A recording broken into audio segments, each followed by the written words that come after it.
ಇನ್ನು ಸಂಯುಕ್ತ ಜೊತೆ ಸಂಧಾನಕ್ಕೆ ಈಗ ವೀಣಾ ವಿರೋಧ ವ್ಯಕ್ತಪಡಿಸ್ತಾ ಇದ್ದಾರೆ. ಅಂದ್ರೆ ಕಾಂಗ್ರೆಸ್ಗೆ ಈ ಒಂದು ಬಂಡಾಯ ಏನಿದೆ, ವೀಣಾ ಅವರು ಸಾರಿರುವಂತಹ ಒಂದು ಬಂಡಾಯ, ಅದು ಶಮನ ಮಾಡೋದಕ್ಕೆ ಆಗ್ತಾ ಇಲ್ಲ ಕಾಂಗ್ರೆಸ್ಗೆ. ಅಭ್ಯರ್ಥಿ ಸಂಯುಕ್ತ ಪಾಟೀಲ್ ಜೊತೆಗೆ ವೀಣಾ ಮುನಿಸು ಅದು ಇನ್ನೂ ಕೂಡ ಮುಂದುವರೆದಿದೆ.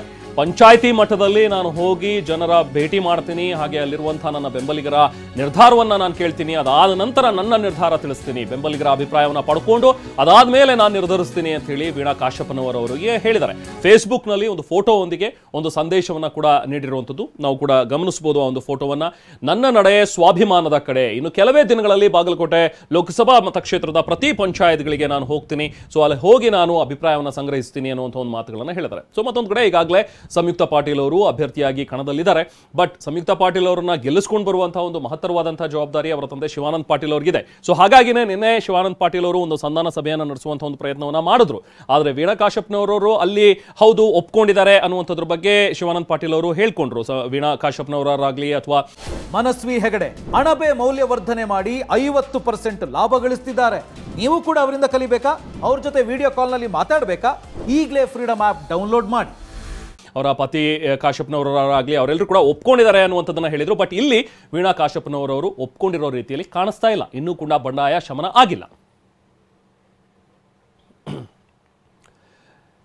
ಇನ್ನು ಲೋಕಸಭಾ ಚುನಾವಣೆ ಗೆಲುವಿಗೆ ಈಗ ಕಾಂಗ್ರೆಸ್ ಕೂಡ ರಣತಂತ್ರವನ್ನ ಒಂದೊಂದಾಗಿ ರೂಪಿಸಿಕೊಳ್ತಾ ಹೋಗ್ತಾ ಇದೆ. ಅಭ್ಯರ್ಥಿಗಳ ಗೆಲುವಿಗೆ ಇವತ್ತು ಇಡೀ ದಿನ ಸರಣಿ ಸಭೆಯನ್ನು ಕರೆದಿದ್ದಾರೆ. ಸಿಎಂ ಸಿದ್ದರಾಮಯ್ಯ ಮತ್ತು ಡಿಸಿಎಂ ಡಿಕೆ ಶಿವಕುಮಾರ್ ಇವರಿಬ್ಬರು ಕೂಡ ಇವತ್ತು ಸರಣಿ ಸಭೆಯಲ್ಲಿ ಪಾಲ್ಗೊಳ್ತಾರೆ. ಒಂದಷ್ಟು ಜನ ಮುಖಂಡರುಗಳನ್ನ ಕರೆಸಿ ಮಾತಾಡುವಂಥದ್ದು. ಒಂದು ಮೊದಲ ಹಂತದ ಒಂದು ಚುನಾವಣೆ, ಅಂದ್ರೆ ರಾಜ್ಯದಲ್ಲಿ ಆಗ್ತಾ ಇರುವಂತಹ ಮೊದಲ ಹಂತದ ಚುನಾವಣೆ 26ನೇ ತಾರೀಕು ಇರುವಂತಹ ಒಂದು ವೋಟಿಂಗ್. ಸೊ ಅದಕ್ಕೆ ಈಗಾಗಲೇ ನಾಮಪತ್ರ ಸಲ್ಲಿಕೆಯ ಕೊನೆ ದಿನ ಮುಗಿದೋಗಿದೆ. ನಿನ್ನೆ ಎಲ್ಲರೂ ಕೂಡ ಉಮೇದುವಾರಿಕೆಯನ್ನು ಸಲ್ಲಿಸಿದ್ದಾರೆ. ಇನ್ನೇನಿದ್ರು ಕೂಡ ಪ್ರಚಾರದ ಭರಾಟೆ. ಇನ್ನು ಕೆಪಿಸಿಸಿ ಭಾರತ್ ಜೋಡೋ ಭವನದಲ್ಲಿ ನಡೆಯುವಂತಹ ಒಂದು ಮೀಟಿಂಗ್.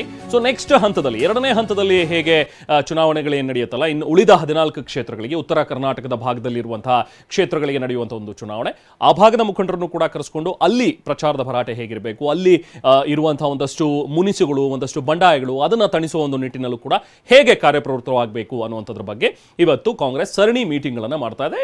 ಸಹಜವಾಗಿ ಹಿರಿಯ ಮುಖಂಡರೆಲ್ಲರೂ ಕೂಡ ಈ ಒಂದು ಮೀಟಿಂಗ್ನಲ್ಲಿ ಭಾಗಿಯಾಗುವಂತಹ ಸಾಧ್ಯತೆಗಳಿವೆ. ಬೆಳಿಗ್ಗೆ 11 ಗಂಟೆಗೆ ಎರಡನೇ ಹಂತದಲ್ಲಿ ನಡೆಯಲಿರುವಂತಹ ಒಂದು ಸಭೆ, 14 ಕ್ಷೇತ್ರಗಳ ಜೊತೆಗೆ ಸಿಎಂ ಮತ್ತು ಡಿಸಿಎಂ ನೇತೃತ್ವದಲ್ಲಿ ಸಭೆ ಕೂಡ ನಡೆಯುತ್ತೆ. ಸೊ ಒಟ್ಟಿನಲ್ಲಿ ಕಾಂಗ್ರೆಸ್ ಅಭ್ಯರ್ಥಿಗಳ ಗೆಲುವಿಗೆ ಇವತ್ತಿಡೀ ದಿನ ಒಂದು ಸರಣಿ ಸಭೆಯನ್ನು ನಡೆಸಿ ಯಾರ್ಯಾರು ಎಲ್ಲಿಗೆ ಹೋಗಬೇಕು, ಯಾರ್ಯಾರು ಎಲ್ಲೆಲ್ಲಿ ರ್ಯಾಲಿಗಳನ್ನು ಮಾಡಬೇಕು, ಎಲ್ಲೆಲ್ಲಿ ಯಾವ ಸೆಂಟಿಮೆಂಟ್ಗಳನ್ನು ನಾವು ಎನ್ಕ್ಯಾಶ್ ಮಾಡಬೇಕಾಗತ್ತೆ, ಈ ಎಲ್ಲ ವಿಚಾರಗಳ ಬಗ್ಗೆ ಒಂದು ರಣತಂತ್ರವನ್ನು ರೂಪಿಸ್ತಾ ಇದೆ ಕಾಂಗ್ರೆಸ್ ಕೂಡ.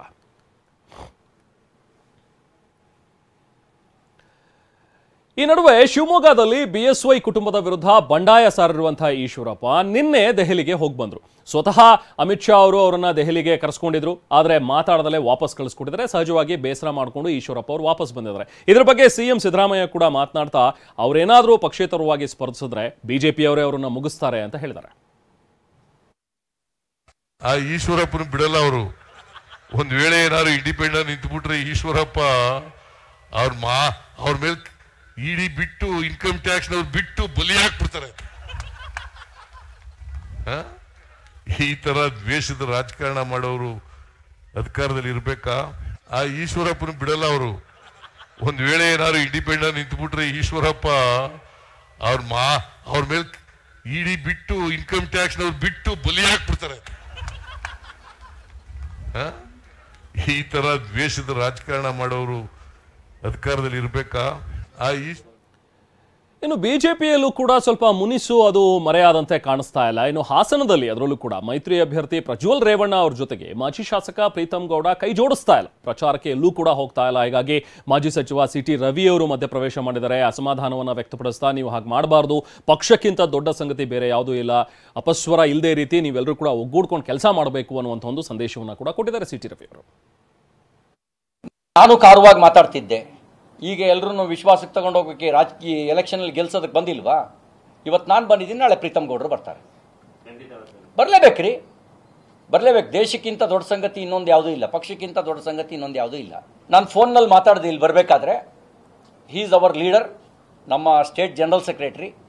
ಅವ್ರಿಗೆ ಜವಾಬ್ದಾರಿಯನ್ನು ಚಾಮರಾಜನಗರ ಮತ್ತು ಮೈಸೂರು ಲೋಕಸಭಾ ಕ್ಷೇತ್ರದ ಜವಾಬ್ದಾರಿಯನ್ನು ಪಕ್ಷ ಕೊಟ್ಟಿದೆ. ಆ್ಯಸ್ ಎ ಜನರಲ್ ಸೆಕ್ರೆಟರಿ ಅಲ್ಲಿಗೆ ಹೋಗಿದ್ದಾರೆ. ಇದು ತೀರ್ಮಾನ ಮೋದಿಜಿಯವರ ನೇತೃತ್ವದಲ್ಲಿ, ಅಮಿತ್ ಶಾಜಿಯವರ ನೇತೃತ್ವದಲ್ಲಿ, ಅಲ್ಲಿ ಯಡಿಯೂರಪ್ಪ ದೇವೇಗೌಡರ ನೇತೃತ್ವದಲ್ಲಿ ನಡೆದಿದ್ರೆ ರಾಜ್ಯ ಮಟ್ಟದಲ್ಲಿ ಸಮನ್ವಯ ಸಮಿತಿ ಸಭೆಯಲ್ಲಿ ಅವರು ಪಾಲ್ಗೊಂಡಿದ್ದರು. ಅವರೂ ಕೆಲಸ ಮಾಡ್ತಾರೆ. ಉಳಿದವರು ಕೆಲಸ ಮಾಡ್ತಾರೆ. ಯಾವುದೇ ಅಪಸ್ವರಕ್ಕೆ ಅವಕಾಶ ಇಲ್ಲದ ರೀತಿಯಲ್ಲಿ ಎಲ್ಲರೂ ಜೋಡಿಸ್ಕೊಂಡು ಕೆಲಸ ಮಾಡುವಂಥ ಕೆಲಸ ಮಾಡ್ತೇವೆ. ನಾನು ಕಾರುವಾಗಿ ಮಾತಾಡ್ತಿದ್ದೆ, ಈಗ ಎಲ್ಲರೂ ವಿಶ್ವಾಸಕ್ಕೆ ತಗೊಂಡೋಗೋಕ್ಕೆ ರಾಜಕೀಯ ಎಲೆಕ್ಷನಲ್ಲಿ ಗೆಲ್ಸೋದಕ್ಕೆ ಬಂದಿಲ್ವಾ? ಇವತ್ತು ನಾನು ಬಂದಿದ್ದೀನಿ, ನಾಳೆ ಪ್ರೀತಮ್. ಮತ್ತೊಂದು ಕಡೆ ಈಗ ರಾಜಣ್ಣ ಅವರು ಕೂಡ ಮಾತನಾಡಿದ್ದಾರೆ BS ಯಡಿಯೂರಪ್ಪ ಅವರ ಬಗ್ಗೆ. BS ಯಡಿಯೂರಪ್ಪ ಮತ್ತು HD ದೇವೇಗೌಡರ ದೋಸ್ತಿ ಬಗ್ಗೆ ಸಚಿವ KN ರಾಜಣ್ಣ ವ್ಯಂಗ್ಯವಾಗಿ ಮಾತಾಡಿದ್ದಾರೆ.